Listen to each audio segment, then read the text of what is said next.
YSR Congress party అధికార ప్రతినిధి anchor Shyamala రెండు నాలుకల ధోరణి ప్రదర్శిస్తున్నారు అనేటువంటి వార్తలు వస్తున్నాయి.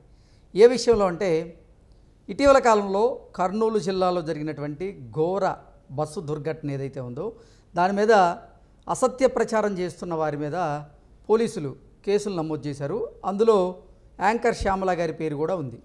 అయితే ఈరోజు యాంకర్ శ్యామల గారు పోలీసుల విచారణలో భాగంగా ఒకలా మాట్లాడారని, మీడియా ముందుకొచ్చి మరోలో మాట్లాడారు అంటూ కొన్ని వార్తలు వస్తున్న నేపథ్యంలో ఇంతకీ పోలీసుల విచారణలో ఏం మాట్లాడారు, అలాగే మీడియా ముందుకొచ్చి యాంకర్ శ్యామల గారు ఏం మాట్లాడారు అనేది మనం పూర్తి స్థాయిలో విశ్లేషణ చేసుకుందాం. ప్రస్తుతం మనతో పాటున్నారు ప్రముఖ సామాజికవేత్త, ప్రముఖ రాజకీయ విశ్లేషకులు కృష్ణకుమారి గారు. మేడంతో మాట్లాడదాం. మేడం నమస్తే. మేడం నమస్తే. మేడం, యాంకర్ శ్యామల కర్నూలు జిల్లాలో జరిగినటువంటి బస్సు దుర్ఘటన ఆ కేసుకు సంబంధించి ఆవిడ రెండు నాలుకల ధోరణి ప్రదర్శించారన్నట్లుగా కొన్ని వార్తలు వస్తూ ఉన్నాయి.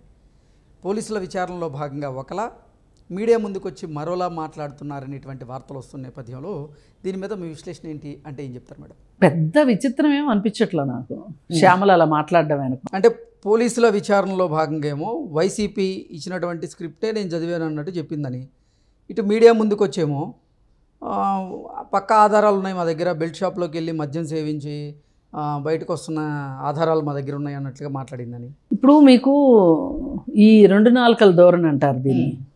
అలాగే ఎక్కడ ఏం చెప్పి బయటపడాలా అనేది. ఇప్పుడు పోలీసుల్లో దగ్గర లోపలికి వెళ్ళి విచారణలోనేమో ఉన్నది ఉన్నట్టు చెప్పింది. అందరికీ తెలుసు, వాళ్ళకి స్లిప్లు వస్తాయి, స్లిప్పుల ప్రకారమే చదువుతారు. అంటే ఎవరికి పంపింది వాళ్ళు చదవాల్సిందే అనేది అందరికీ తెలిసిన విషయమే. కానీ బయట వాళ్ళు చెప్తే పరుగు పోద్ది కదా, పార్టీ పరుగు పోద్ది, వీళ్ళ పరుగు పోద్ది కదా. అందుకని ఏం చెప్పింది, నేను చెప్పిన దానికి స్టిక్ అవుతున్నాను అని చెప్పింది. ఏమనుకుంటున్నారు వీళ్ళు, ఇలా చెప్తే వాళ్ళ ప్రతిదీ రికార్డ్ అవుతుంది కదా. మామూలుగా ఎప్పుడైనా రికార్డే అవుతుంది, కాకపోతే అంత చూసుకుని తీరికగా ఇదివరకు ఇంత క్రాస్ చెకింగ్ ఉండేది కాదు. ప్రతి ఈ పాలిటిక్స్ ఫాలో అయ్యే వాళ్ళకి ఇంత నాలుగు వైపుల నుంచి ఇన్ఫర్మేషన్ ఉండేది కాదు. అందుకని వాళ్ళు ఫస్ట్ ఏది వింటేను, లేకపోతే ఏ పార్టీ నచ్చితే ఆ మాట నమ్మేవాళ్ళు. ఇప్పుడు అట్లా కాదు. ఇప్పుడు పేపర్ చదువుతున్నారు, టీవీ న్యూస్ చూస్తారు, మళ్ళీ యూట్యూబ్ ఛానల్లో వచ్చే ఇవి చూస్తారు. ఇన్ని చూసేటప్పుడు వాళ్ళకి ఒక ఎవరు కరెక్ట్గా చెప్తున్నారు అనేది గమనిస్తున్నారు. జనాలకు అర్థమయ్యేది అర్థమవుతుంది. అందుకని వీళ్ళకి అర్థం అంటే తను అంతకుముందు ఆ మాట అని ఉంది కదా, మళ్ళీ అదే పాట ఇక్కడ కూడా పాడింది అనమాట. అయితే ఇదంతా రికార్డ్ అవుతుంది కదా. మరి రికార్డ్ అయినప్పుడు మళ్ళీ ఇంకోసారి కేసు పెట్టరా? పోలీసులు ఇంకోసారి కేసు పెట్టచ్చు కదా. మరి సాక్ష్యాలు ఇచ్చేటప్పుడు ఇచ్చిన సాక్ష్యం కాదు అనటానికి కానీ, అంటే ఒక పర్టిక్యులర్ విచారణలో ఇప్పుడు కోర్టులో సాక్ష్యం చెప్తారు, వెళ్ళి చెప్పిన తర్వాత ఫస్ట్ ఏది చెప్తారో దానికే కట్టుబడి ఉండాలి. ఓకే, మార్చారనుకోండి ముందు మిమ్మల్ని శిక్షిస్తారు, అసలు వాళ్ళని వదిలేసి అసలు వాళ్ళ పక్కన పెట్టి. అయితే మరి ఇప్పుడు ఇక్కడ కూడా శ్యామల విషయం బయటకు వచ్చి ఇలా మాట్లాడుతుంది కదా, ఇంకో కేసు బుక్ అవుద్ది. అయితే అవని మాకేంటి? ఇప్పుడు ఆ పార్టీలో వాళ్ళందరికీ ఉన్నది ఉద్దేశం ఏంటి అంటే, మా జగనన్న మీద లేవా కేసులు, మా జగనన్న జైలుకి వెళ్ళి రాలేదా, మా జగనన్న శుక్రవారం వెళ్ళలేదా, ఇప్పుడంటే ఏదో ఓ సదుపాయం తెచ్చుకున్నాడు కానీ, ఏదో ప్రజాసేవ చేస్తున్నానని ఒక మినహాయింపు తెచ్చుకున్నాడు కానీ, అసలు కేసులుంటేను జైలుకి వెళ్తేను వాళ్ళే సీఎంలు అవుతారంట అనే ఒక ఉద్దేశం కూడా ఉంది. అసలు చాలామంది పనిగట్టుకుని ఇప్పుడు అరెస్ట్ చేస్తారా చేయండి అని కూడా మాట్లాడుతున్నారు. తెలంగాణలో కూడా విన్నాం మనం, జైలుకి వెళ్తే పదవి వస్తుంది అని. అది ఇప్పుడు ఈమె కూడా అదే తాతహలాడుతుంది. ఎందుకు ఇంత మాట్లాడాల్సిన అవసరం ఏముంది? ఇప్పుడు కర్నూలు ప్రమాదం గురించి చాలామంది చాలా అభిప్రాయాలు చెప్పారు. ఎవరు చెప్పినా ఒక సెంట్రల్ ఐడియా ఏంటి, ఇది ప్రైవేట్ బస్సులు నిర్లక్ష్యం, భద్రతా లోపాలు, వాళ్ళ డబ్బు కక్కుర్తి, ఇవే కదా మాట్లాడుకున్నాం. అంటే బైకర్ శివశంకర్ వల్లే ఈ ప్రమాదం జరిగింది, అది తప్పు మాట. శివశంకర్ వల్లే జరిగింది అనడం తప్పు మాట. ఆ లెక్కన అయితే కనుక ఫస్ట్ ఆ బైక్ను తప్పించుకుని 19 వాహనాలు వెళ్ళి అవును. ఆ ఫస్ట్ వాహనమే యాక్సిడెంట్ అవ్వాలి. నేను లేదు అనట్లా, కానీ మొత్తం అతని మీద వేయడం కరెక్ట్ కాదంటున్నా. అయితే ఇప్పుడు వీళ్ళు మాట్లాడేది ఏంటంటే అతను తాగున్నాడు, తాగి డ్రైవ్ చేశాడు. ఆ తాగింది కూడా ఏం తాగాడు? కల్తీ మద్యం తాగాడు. ఏది బెల్ట్ షాపులో దొరికే తాగాడు, అనాథరైజ్డ్ షాప్లో తాగాడు. అంటే వీళ్ళు ఏం చెప్పదలుచుకున్నారంటే ఇక్కడ ఒక కర్నూలు బస్సు ప్రమాదం, ఒక 19 ప్రాణాలు మలమల మాడిపోయినాయి, గుర్తుపట్టలేని స్థితిలో మాడిపోయింది. ఇవన్నీ వీళ్ళకి అసలు వీళ్ళ గుండె దాకా, వీళ్ళ మనసు దాకా వెళ్ళట్లా. వీళ్ళ మనసు దాకా వెళ్తుంది అంటే వీళ్ళ ఆకాంక్ష ఏంటి, ఏం చెప్తుంది అని అంటే, వీళ్ళ తెలివికి అందిన మాట ఏంటి అంటే ఆ బైకర్ తాగాడు, ఆ తాగింది బెల్ట్ షాప్ మందు అని మనం ప్రచారం చేస్తే ఈ రాష్ట్రంలో బెల్ట్ షాపుల మందు ఏరులే పారుతుంది. ఈ ప్రభుత్వానికి చెడ్డు పేరు తీసుకురావాలి, చంద్రబాబు నాయుడిని పరిపాలనని అబాస్పాలు చెయ్యాలి అనే ఒక లక్ష్యం తప్పితే అసలు ఈ కర్నూలు బస్సు ప్రమాదం ఎందుకు జరిగింది, దీనివల్ల నష్టపోయిన వాళ్ళు నష్టపోయారు సరే, ఇక ముందు ఇట్లాంటి జరగకుండా ఉండాలంటే ఏం చర్యలు తీసుకోవాలి అనేది మాట్లాడాల్సింది పోయి వీళ్ళకి ప్రతిదీ రాజకీయం చేయటం, శవం కనిపించగానే వీళ్ళల్లో ఇంకొక మనిషి బయటకు వచ్చేయటం, ఆ బయటకు వచ్చేసిన మనిషి సంబంధం లేని మాటలు మాట్లాడటం, ఉచ్చు నీచు లేకుండా మాట్లాడడం. అంటే అసలు మనుషుల్ని ఎక్కడికో తీసుకెళ్ళిపోతున్నారు, వేరే ప్రపంచంలోకి తీసుకెళ్ళిపోతున్నారు. వాళ్ళు ఏదైతే ఊహించుకుంటున్నారో ఆ ఊహల్లోకి సామాన్య ప్రజల్ని డ్రైవ్ చేయాలని చూస్తున్నారు. దీనికి ఈ శ్యామల ఒక్కటే కాదు, శ్యామల లోపల చెప్పింది ఒకటి, బయట చెప్పింది అనేది కదా. జోగి రమేష్ సంగతి ఏంటి చెప్పండి. అంతకుముందు ఏం చెప్పాడు, ఎవరో ఒక దళితని ఒక రెడ్డి సామాజిక వర్గం వాళ్ళు ఏదో వాళ్ళ పరిపాలనలో ఉండగా సజీవ దహనం చేస్తే ఏం చెప్పాడు, ఏంటి కులం అంటారు మీరు అని ఆ రోజు మాట్లాడా. మొన్నేం మాట్లాడాడు, ఒక బీసీని కాబట్టి నన్ను ఇచ్చేశారు, బీసీలు అందరూ రావాలి ముందుకి, వాళ్ళు రారేంటి వీళ్ళు రాలేంటి అని అలోపలోమని ఏడుస్తున్నాడు. ఏ వ్యక్తి అయినా అసలు తప్పు చేయడం ఏంటి, కప్పుచ్చుకోవడానికి కులాన్ని తీసుకొచ్చుకోవడం ఏంటి, ఎలా చూడాలి అంటే నేను 2-4 ధోరణి కోసం చెప్తున్నా. మీరు వాళ్ళలో ఎవరి స్టేట్మెంట్ అయినా చూడండి, 2 రకాల స్టేట్మెంట్ ఇస్తారు. వీళ్ళకి పోలీసులతో ఆడుకోవటం అలవాటు అయిపోయింది. పోయినసారి అవినాష్ రెడ్డి ఆడుకోలా, ఒక హాస్పిటల్లో ఉండి హాస్పిటల్ చుట్టూ తన మంది మార్బలం పెట్టుకొని భయభ్రాంతుల్ని చేసి ఆ సాక్షాత్తు సిబిఐ వాళ్ళే చేతులు ఎత్తేసారు కదా, అమ్మ మేము లోపలికి వెళ్ళమని. ఇట్లా చేస్తున్నారు వాళ్ళు. ఇప్పుడు ఎంతమంది ఎక్కువ తక్కువ మాట్లాడిన వాళ్ళని, పోసాని కృష్ణమురళి లాంటి వాళ్ళని, ఇంకొకళ్ళని సోషల్ మీడియా వేదికగా ఒక ఏమంటాము, ఒక చెత్తా చెదారాన్ని జనాల మీదకి వదిలిన వాళ్ళందరూ చూశాం కదా. వీళ్ళందరూ ఎందుకు ఇట్లా మాట్లాడుతున్నారు? ఏదైనా సరే మనము వార్తల్లో ఉండాలి. మనకి ఏదైనా ఒక పదవి ఉంది అంటే కనుక ఆ పదవికి న్యాయం చేయాలి. రాష్ట్ర ప్రజలకు సంబంధం లేదు దాంతో. రాష్ట్ర ప్రజలకి కావాల్సింది ఏం మాట్లాడటలా. అసలు ఈ సందర్భంగా మీరు ప్రతిపక్ష పార్టీగా మీరు ఒక డిమాండ్ ఎందుకు చేయకూడదు? వైసీపీ వాళ్ళు కర్నూలు బస్ ప్రమాదం సందర్భంగా నాలాంటి వాళ్ళు మాట్లాడుతున్నారు కదా, ఎప్పుడు వామపక్షాలు కూడా మాట్లాడేది అదే కదా, ప్రైవేటైజేషన్ వద్దు, గవర్నమెంట్ బస్సులను చేసేసేయండి, అప్పుడు ఇంత కాసులు కక్కుర్తుండదని చెప్తున్నాం కదా. మరి మీరు అసలు ఆ ఎజెండా తీసుకుంటే అది కదా ప్రజలకు ఉపయోగపడుతుంది. మీరెందుకు అది వదిలేసేసి బెల్ట్ షాపుల చుట్టూ తిరుగుతున్నారు? అంటే మీకు నిద్రపోతున్నా నిద్ర లేస్తున్నా అధికారం ఉన్నా లేకపోయినా మీకు మద్యం తప్పితే ఏమీ కనిపించట్లా.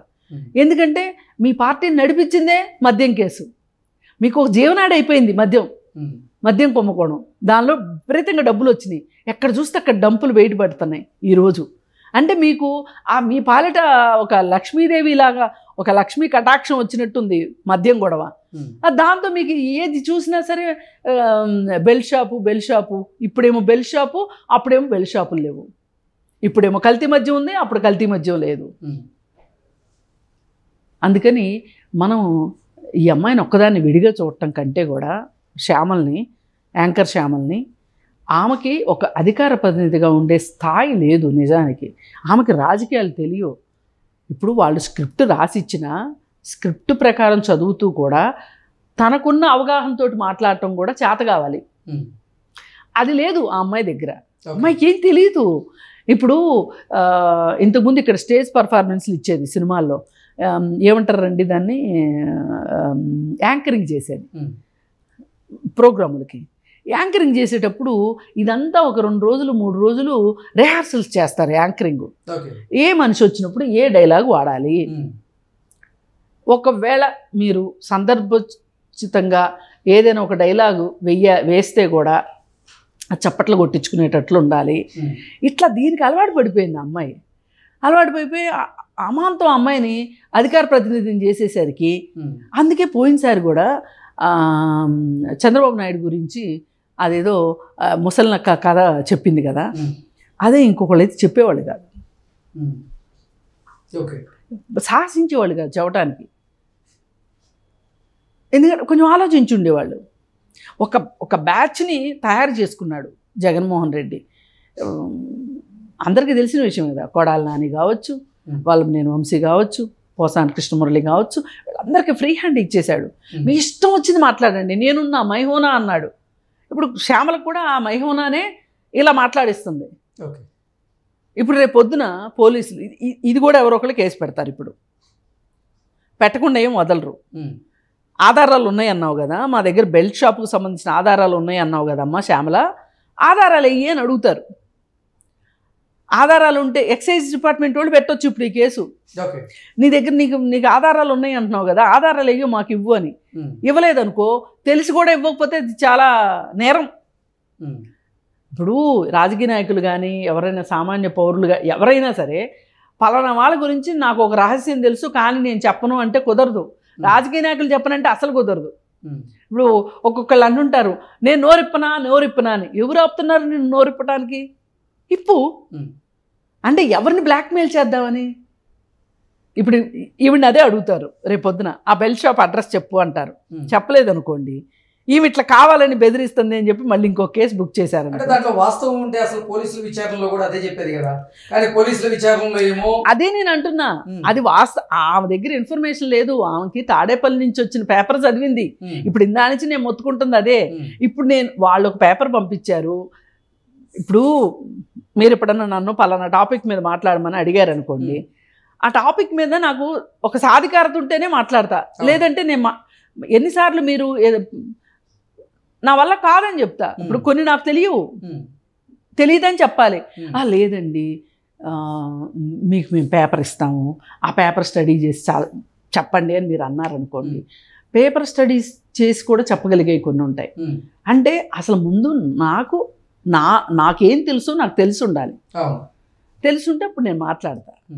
శ్యామలకి రాజకీయాల గురించి తెలియదు. శ్రీరెడ్డికి ఎంత తెలుసు శ్యామలకి అంతే తెలుసు. శ్రీరెడ్డికి ఇవ్వాలి అసలు అధికార ప్రతినిధి వాళ్ళ లెక్కల ప్రకారం. వాళ్ళ పార్టీకి చేసిన సేవకి, శ్రీరెడ్డి చేసిన సేవకి ఆ పార్టీకి ఆమెకి ఇవ్వాలి. కాకపోతే ఆమెకి ఇవ్వకోకుండా శ్యామలకి ఇచ్చారు. అందుకే వాళ్ళు కూడా పొట్టును పోట్లాడుకున్నారు వాళ్ళిద్దరు కూడా. ఎవరు శ్యామలను శ్రీరెడ్డి కూడా పోట్లాడుకున్నారు కదా, బహిరంగాన్ని తిట్టుకున్నారు కదా. అందుకని ఏంటంటే ఇప్పుడు ఈవిడకున్న ఎంతో కొంత ఒక సొసైటీలో అందరూ మరీ శ్రీరెడ్డిని చూసినట్లుగా, శ్రీరెడ్డికి ఆల్రెడీ ఉన్న ఇమేజ్కి వాళ్ళకి ఇబ్బంది. ఆమె ఎంతసేపు ఏంటంటే డార్క్లో ఉండే టార్గెట్ చేసిన వాళ్ళని తిట్టాలి. ఆమెకి ఇచ్చిన అపాయింట్మెంట్ అది. ఇప్పుడు ఈవిడిది ఓపెన్ అపాయింట్మెంట్ అందరికీ.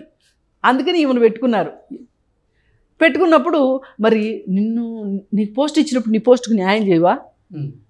మరి ప్యాకేజ్ కూడా ఉంటుంది కదా, ఊరికే ఎందుకు వచ్చి చెప్తుంది ఆవిడ? అందుకని చెప్పి ఇన్ని కారణాలు ఉన్నాయి శ్యామల ఇట్లా 2 నాలుకల దూరంలో ఉండటానికి. అందుకని ఒక్కసారి ఈ సందర్భంగానైనా లోపల ఆమె ఇచ్చిన ఇన్ఫర్మేషన్కి, విచారణలో వెల్లడించిన విషయాలకి, బయటకు వచ్చి మాట్లాడిన దానికి హస్తిమసికాంతరం ఉంది. అక్కడేమో లేదు, ఇక్కడేమో ఉంది. ఏదో కొంచెం ఏదో అటు ఇటుగా చెప్పడం కూడా కాదు, పచ్చిగా అక్కడేమో నాకేం తెలీదు, ఇక్కడేమో నాకు అన్నీ తెలుసు. బయటకు వచ్చి ప్రజలను తప్పుదో పట్టించడం అంటే ఇది. ఇట్లాంటి వాళ్ళు అసలు ఉండకూడదు రాజకీయాల్లో, ప్రజలను తప్పుదో పట్టించేవాళ్ళు.